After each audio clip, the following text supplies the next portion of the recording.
retired engineer named Walter sat across from a neurologist in 2019 and described the same fear millions share after 65. He could recall every detail of building bridges in 1974, but couldn't remember a conversation from that morning. The neurologist told him something that stunned him. His old memories were fine. The problem was that his brain had nearly stopped writing new ones, and the reason wasn't age. It was a single broken step in how memories get saved. Here's what almost everyone believes about memory after 65. The whole system fades together. Old memories, new memories, names, faces, all of it slowly dissolving at the same rate, like a photograph left in the sun. That's not how it works at all. Your old memories and your new memories live in completely different places, and they age completely differently. Old memories are already stored, etched into the wide network of your cortex, distributed across billions of connections. They're stable, they're finished. That's why an 85-year-old can recall a childhood song perfectly. New memories are different. They're not stored yet. They have to be written, and the writing happens in one small, fragile structure called the hippocampus. And it's this structure, the memory writer, that takes the hardest hit after 65. So when Walter couldn't remember his morning conversation,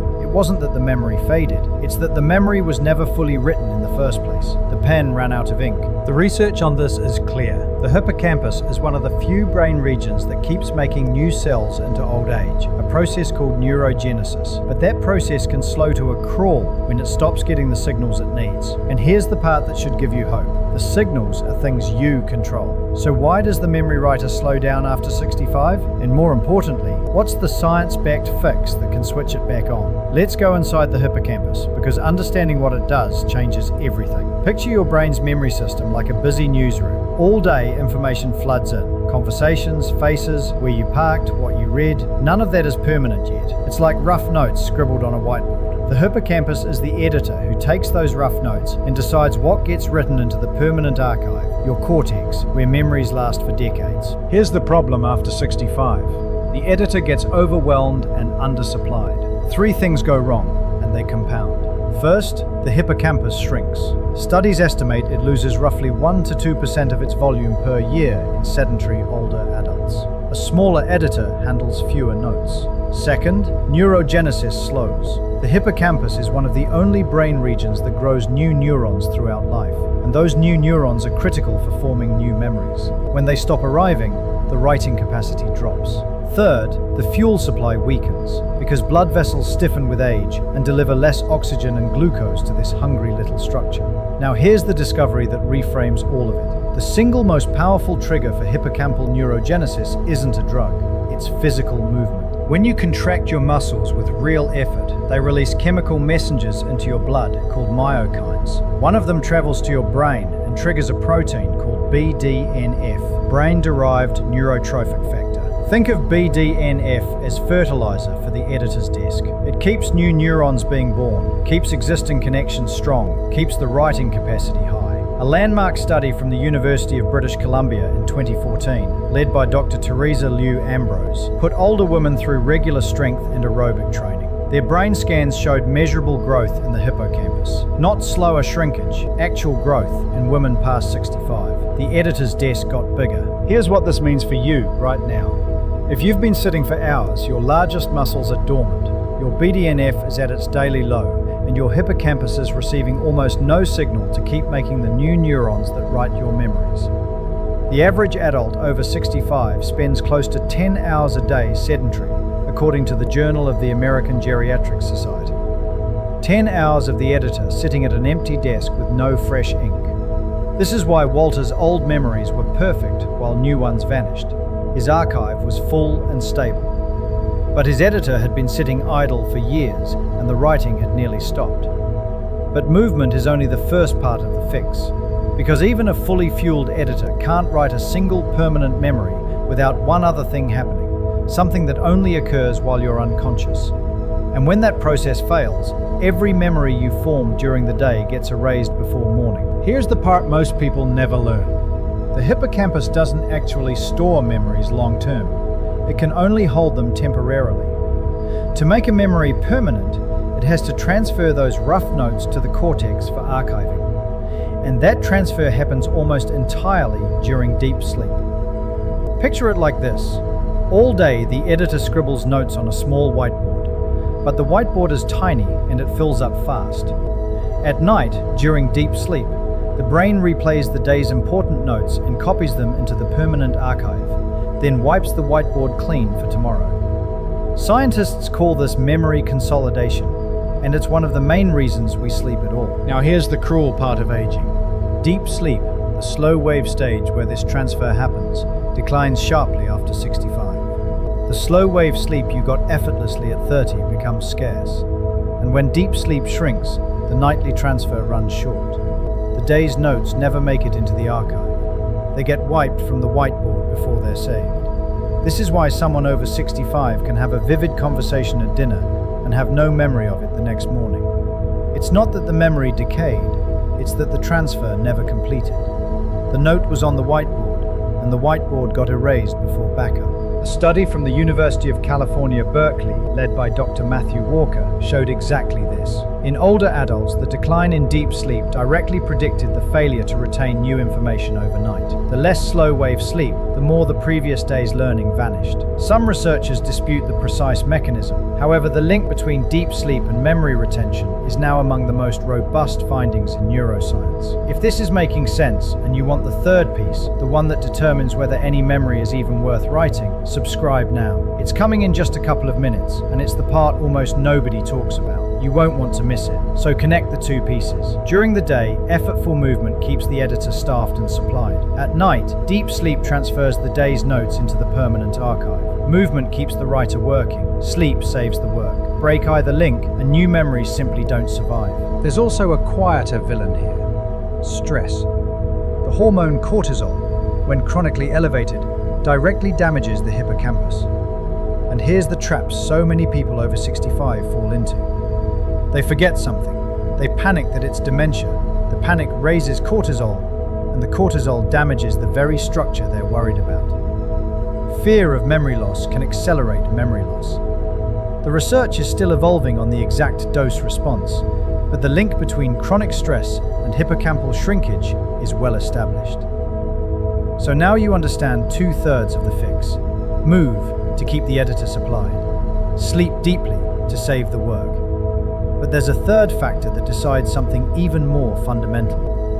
Not whether a memory gets saved, but whether your brain even bothers to write it down in the first place. And it's the one almost no one is doing on purpose. Here's the third factor, the one almost nobody talks about: attention. Specifically, the kind of focused, engaged attention that tells your hippocampus a moment is worth recording. Here's the principle. Your brain does not try to store everything. It can't, and it wouldn't want to. Most of what hits your senses is noise, and the editor ignores it on purpose. A memory only gets written if your brain tagged the moment as important at the instant it happened. And the tag is attention. Read that again because it explains so much. If you can't remember where you put your keys, it's usually not a storage failure. It's that you never paid attention when you set them down. The memory was never written because the moment was never tagged. No tag, no note. No note, nothing to save that night. This is why so much memory loss after 65 isn't loss at all. It's a recording that never started. The film was never loaded in the camera. Now here's what changes after 65. Attention itself weakens, partly because of a brain chemical called acetylcholine, which acts like a spotlight, focusing the brain on what matters. Levels of it tend to decline with age. A dimmer spotlight means fewer moments get tagged, which means fewer memories get written, which looks exactly like memory loss, but is really attention loss happening one step earlier in the chain. And here's the counterintuitive twist researchers find most striking. The single most powerful way to sharpen attention and drive hippocampal growth at the same time is novelty. Doing things your brain doesn't already know how to do. A study from the University of Texas at Dallas in 2014, led by Dr. Denise Park, divided older adults into groups. Only those who learned genuinely hard new skills, like quilting or digital photography, showed measurable memory improvement after 3 months. The ones doing familiar, comfortable activities showed almost nothing. Why? Because novelty forces attention. Your brain can't autopilot through something new. It has to focus, and that focus floods the hippocampus with the signals that say, "This matters, write it down, grow new cells to hold it." Familiarity is the enemy here.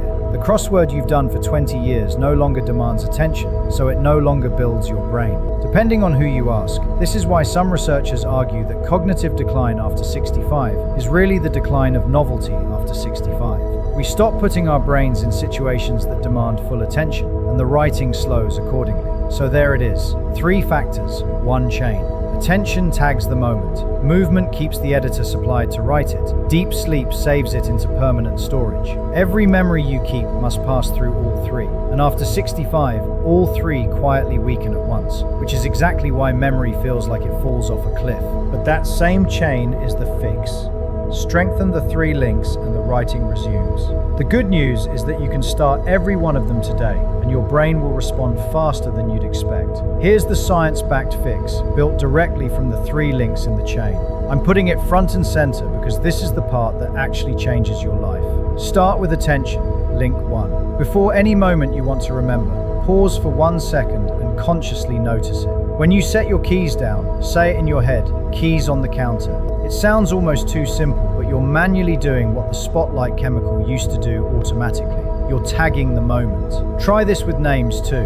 When you meet someone, repeat their name back once, out loud, within the first 10 seconds. That single repetition forces the tag and dramatically improves whether the name gets written. Then add a daily dose of novelty, because novelty sharpens attention and grows the hippocampus at the same time. Pick one genuinely new skill this month, something that makes you feel a little clumsy, an instrument, a language, a craft. Spend 20 to 30 minutes on it, 4 days a week. The feeling of being a beginner is the feeling of your brain building new architecture. Now link 2, movement, to keep the editor supplied. 3 times a week, train your legs against resistance, because your legs are your largest source of brain-feeding myokines. Use sit to stands. Sit in a sturdy chair, stand fully without using your hands, then lower yourself slowly over 3 seconds. 2 sets of 10 to 15. The slow lowering is the key, because controlled effort sends the strongest signal to your brain. And once a day, add 60 to 90 seconds of real intensity, climbing stairs twice or marching quickly until you're slightly breathless, to keep blood flowing to the hippocampus. Finally, link 3,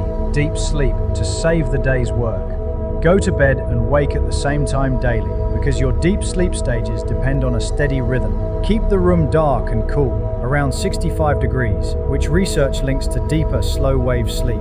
Stop eating 2 to 3 hours before bed. And here's a powerful tactic. Review what you want to remember right before sleep. Information learned in the last hour before bed is preferentially consolidated overnight. You're handing the editor the exact notes you want saved, right before the transfer begins. If even one of these was new to you, hit the like button. It tells the algorithm to show this to more people over 65 who've been told their memory loss is just inevitable, when so much of it isn't. Here's the encouraging part. Dr. Teresa Liu Ambrose and her team have shown that people who start these habits well after 65 still see measurable improvement, not just slower decline. The hippocampus stays responsive to these signals far later than anyone once believed.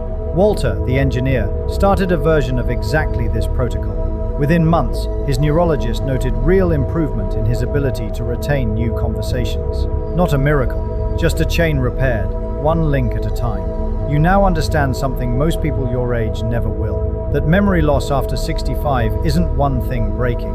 It's 3 links weakening at once, and every one of them is in your hands. Let me leave you with the thought that I think matters most here, and it's a quietly comforting one. Walter spent months terrified that he was losing himself, that the man who built bridges was disappearing piece by piece. What the science gave him wasn't just a protocol, it was relief. Because he learned that the self he feared losing, all those decades of memory, was never actually at risk. The archive was safe. What had stalled was only the writing of new pages, and writing can be restarted. That's the truth I want you to hold on to.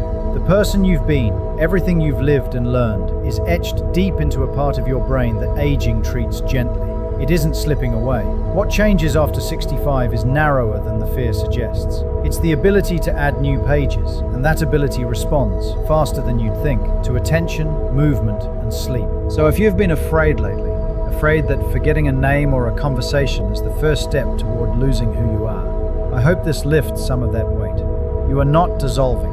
Your story is intact. You're simply learning how to keep writing it. I want to hear from you. Drop a comment below and tell me, what's a recent memory you're determined not to lose? Something from this year worth writing down permanently. Naming it is the first step to keeping it. Here's the line I want you to carry with you. Your memories aren't fading. Your brain just paused the pen, and you can pick it back up. Share this with someone over 65 who's been quietly afraid, because relief like this is worth passing on. And if you haven't subscribed yet, you should. What I've been researching for next week, the surprising link between your sense of smell and your memory, took months to put together. Pick the pen back up. Your story is far from finished.